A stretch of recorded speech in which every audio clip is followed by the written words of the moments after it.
Health Talk Show with me, your host, Faith Shorufura. As we all know, it's the month of October and it's Breast Cancer Awareness. And today I have a breast cancer survivor, beautiful lady, Rejoice.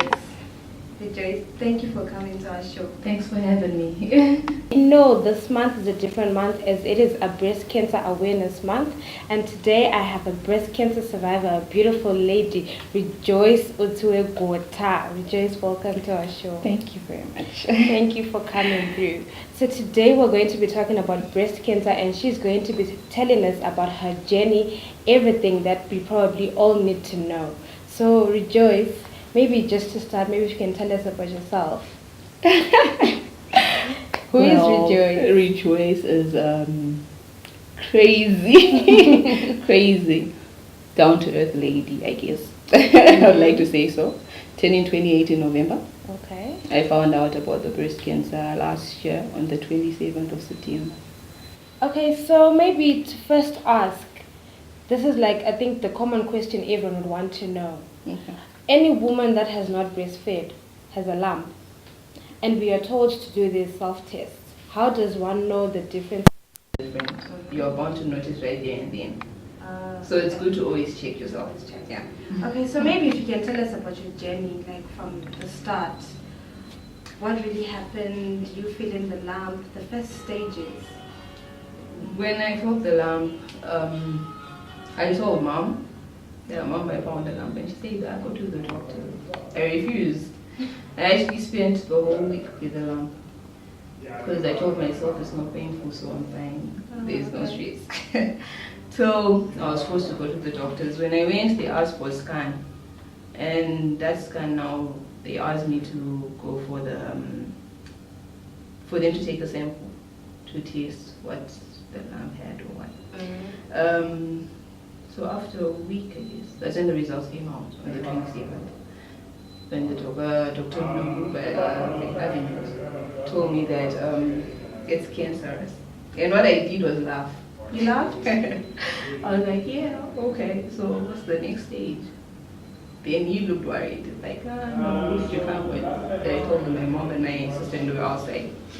He asked them to come in. He explained everything to them, but they freaked out. Yeah, it was more my family freaking out, and I was just relaxed because Why were you relaxed though? I was happy they found it before it was too late.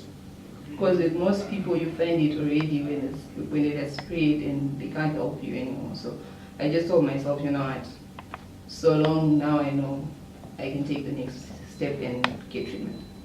Okay, so before it has spread, it can be treated? Yes, it can be treated. Okay.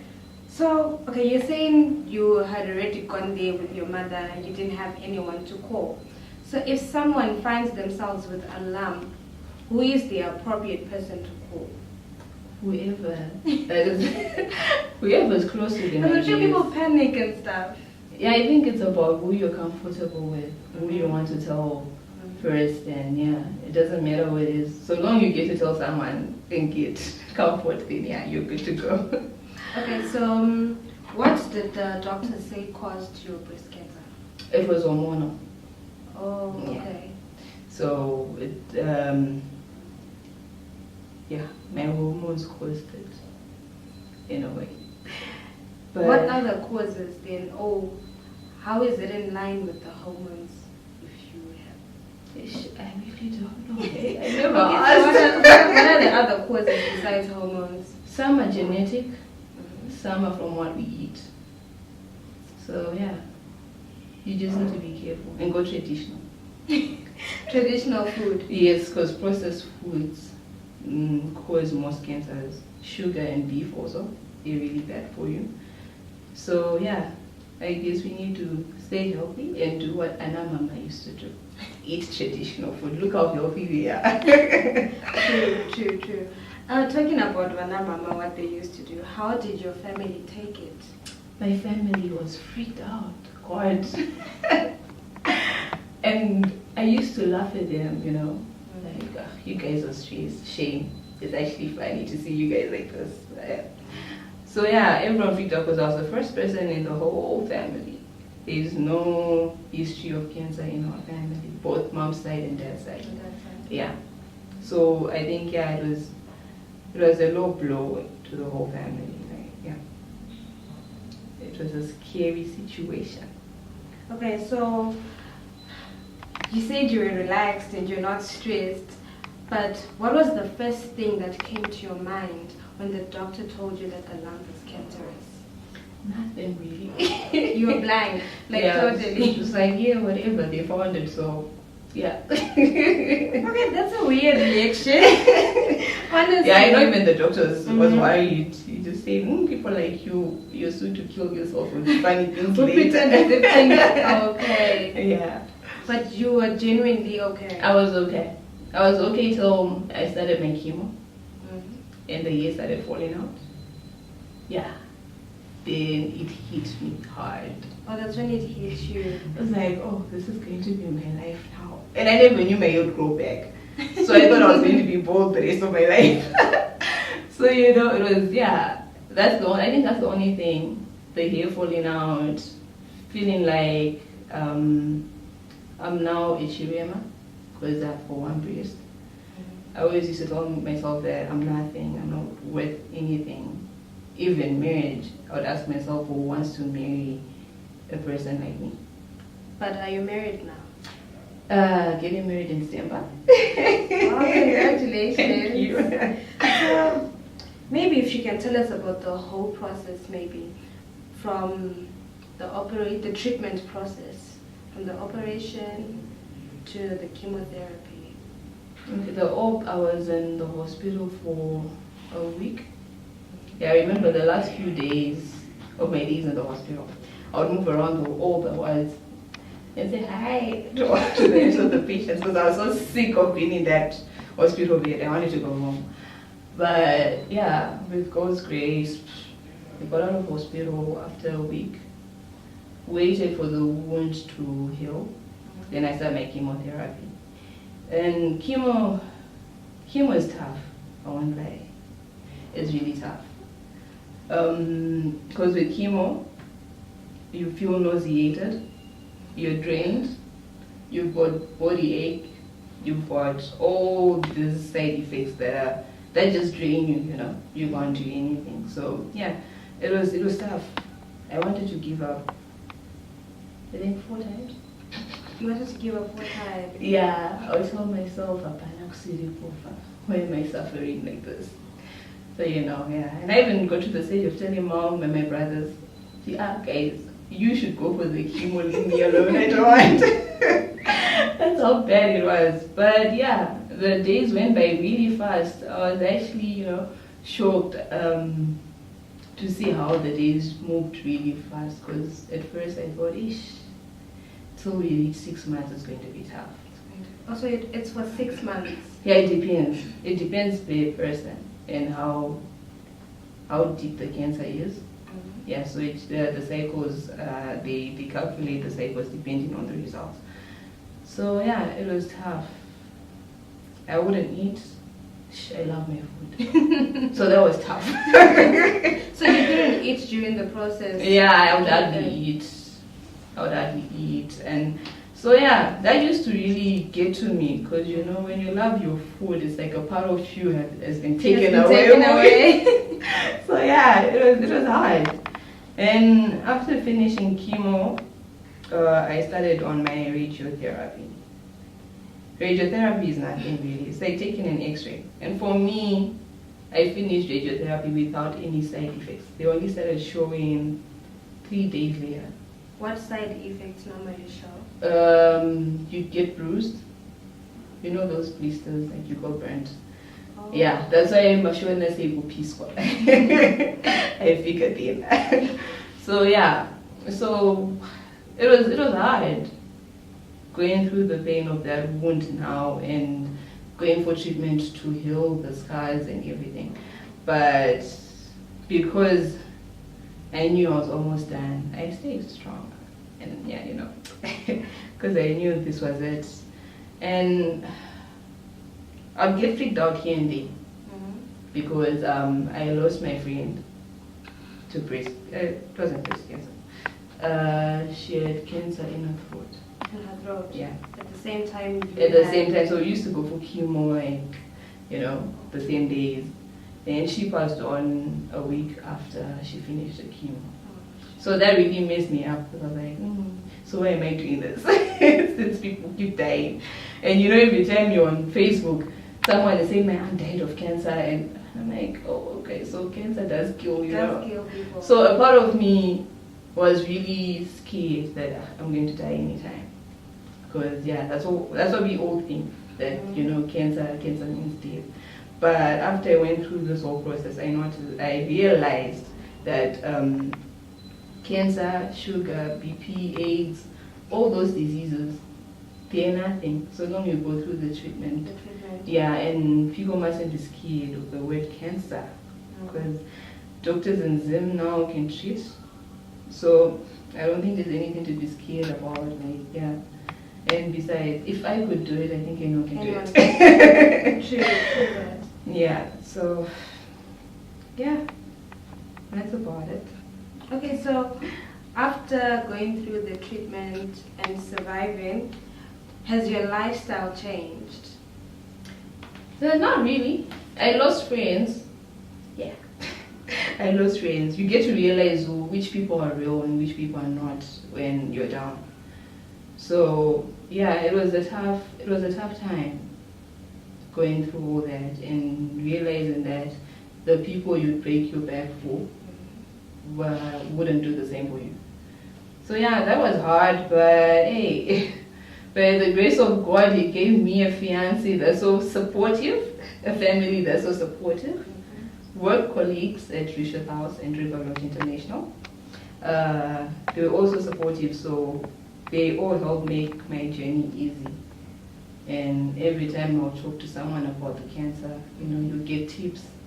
Someone will say, no, eat ginger, you use turmeric in your food, it helps.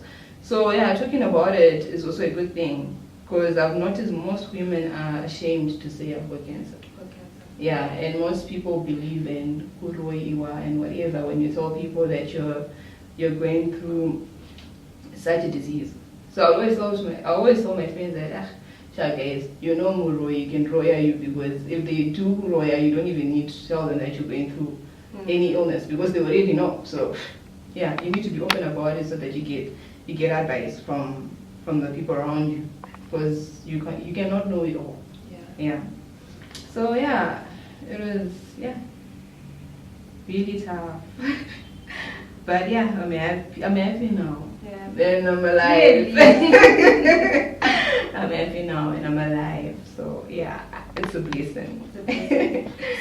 So talking from experience, what do you think are the challenges other women are facing out there when it comes to breast cancer?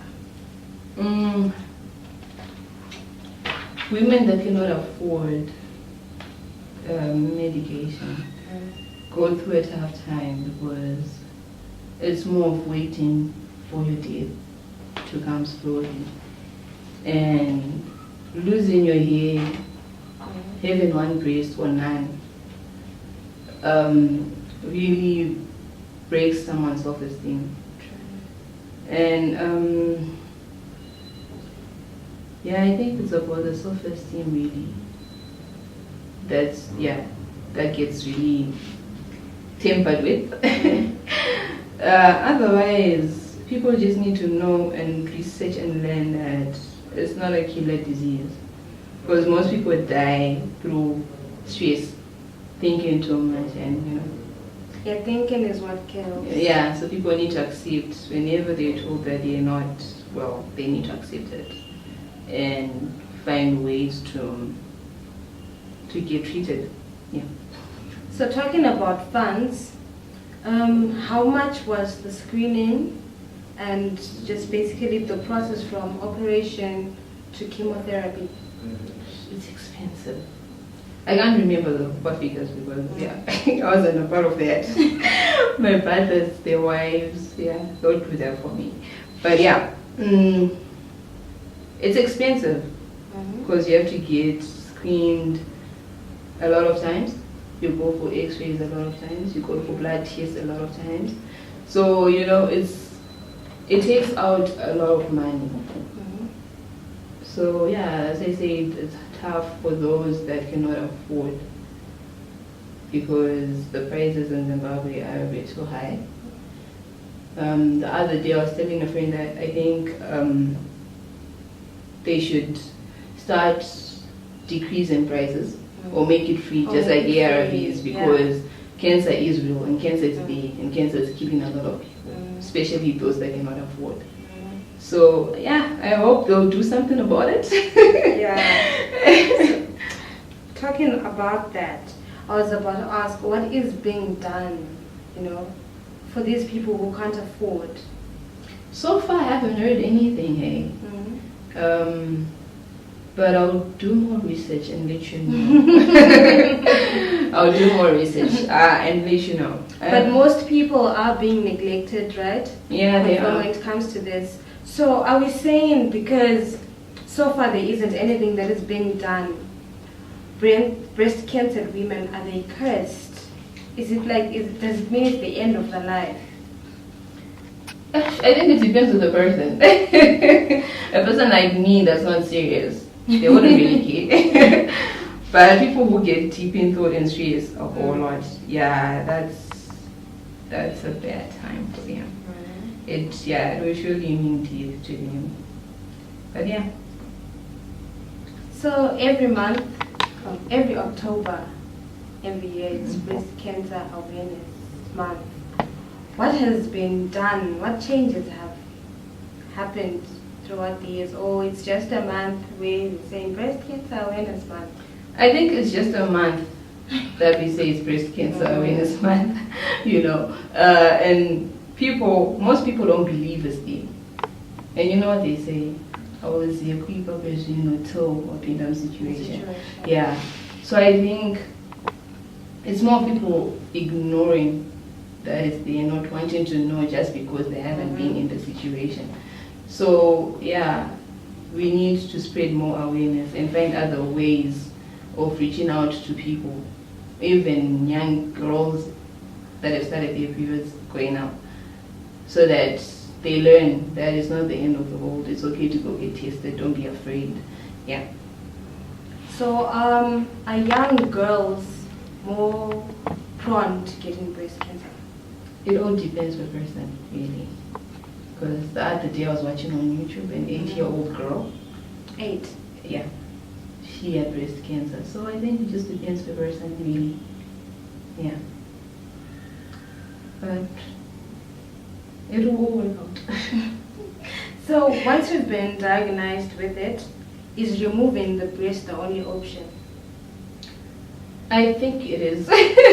In Zimbabwe, it is. It is the only option. Yeah, other countries, they give you treatment before the operation to see change and all. So yeah, I don't know. It just depends, really. I also came across something that they were saying in South Africa and other countries they offer reconstructive surgery. Do we have that in Zimbabwe? Where when they remove your breast, they can immediately maybe put an artificial one? I heard Professor Mugoti does that. In Zimbabwe? Yeah, in Zimbabwe. So I think, yeah, they do. I think the charges are high, so yeah. We don't know. Okay, so what else do you have to say maybe to the women out there who haven't had the breast cancer or who's going through it right now? Those that are going through it should fight on. It's actually, it's actually nothing. By the time you're done with medication and everything, you notice that it was nothing. Yes, when you're going through it, it's tough. But stay strong, fight strong, because people still need you here on every. And for those that haven't been checked, I say please do go get checked, because the food we eat, it also causes cancer. Yeah, sometimes the deal we use, the things that we do and we ignore, thinking that they're nothing, also cause cancer. The drinking and smoking also plays a role. So I hear. So yeah, people should always take advantage of October, because charges for the checkups will be lower, and some hospitals even offer free checkup. Yeah. I heard it. Yeah, so by the cancer center, you can go and get tested for less. So people should always take advantage of October and get to know your status. Okay, and the performing the breast self-exam, are you able to do it? I never did it, guys. So you never got to learn. Yeah, I never. But it is important to do it like Yeah, it home. is very important to do it at home. If you do it maybe once every week, if there's any change, you will notice earlier. Unlike noticing when it is already spread and doctors cannot help you anymore. Yeah. Okay. Thank you, Rejoice, for coming through to our show. Thanks for having me. And this was the Health Talk Show, and today we had Rejoice, a breast cancer survivor, and she was here to come and motivate all those women out there who feel like it's the end of the world. I would also like to add that I wish all people who do this cosmetics could at least talk about the other disadvantages to this cosmetics, because I once heard of women who would take powder and put it on their thighs, and it caused ovarian cancer. So people are doing these things unknowingly. It's no harm. I know. But it's the things we do in our homes, and it's things we can prevent. So if we can at least try and research and learn as much about cancer, I think it can do good, do justice. Yes, Please, it will. please do follow us on Facebook, 26Richard, Instagram, 26Richard, and Twitter, 26Richard. This was it from me, your host, Faith Joe. For these and other stories, visit our website www.26richard.com. Follow us on Twitter @26richard and like our Facebook page, 26richard.